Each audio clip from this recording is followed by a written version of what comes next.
All right, so we want to prove that f of x equals the absolute value of x is not differentiable at x equals 0. So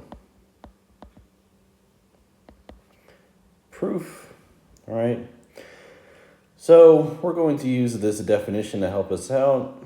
The limit as x approaches x naught of f of x minus f of x naught divided by x minus x naught, all right, where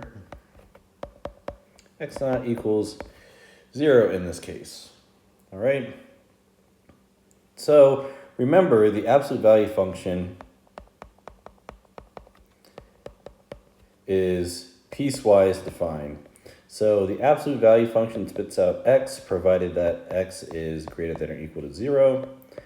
And it spits out the opposite of x in terms of sign provided that x is negative. So what we need to do is we need to break up this proof into two cases, right? The case when we're approaching 0 from the right and when we're approaching 0 from the left, right? So we need to look at the limit as x approaches 0 from the right of the absolute value of x minus 0, because the absolute value of 0 is 0, divided by x minus 0.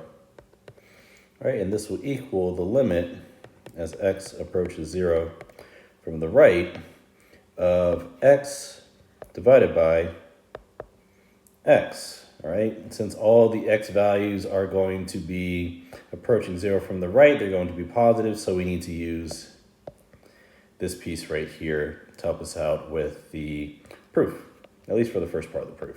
All right, this is going to equal the limit as x approaches 0 from the right of 1, which is equal to 1.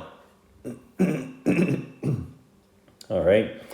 And then we have the limit as x approaches 0 from the left. So this is the second case we're going to observe of the absolute value of x minus 0 divided by x minus 0.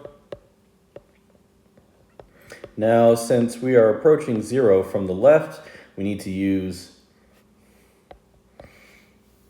this piece right here to help us out with the second part of the proof. So remember, if the x values are negative, then when we plug them into the function, the absolute value function is going to spit out the opposite of what we initially had in terms of sign.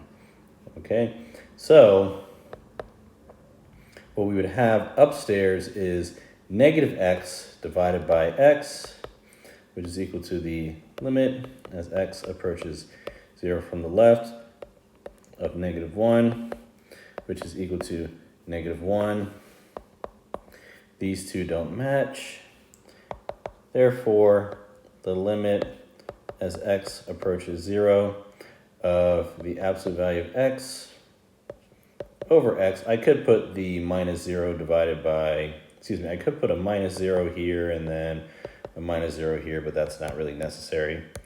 Okay, so really what we can say is, therefore,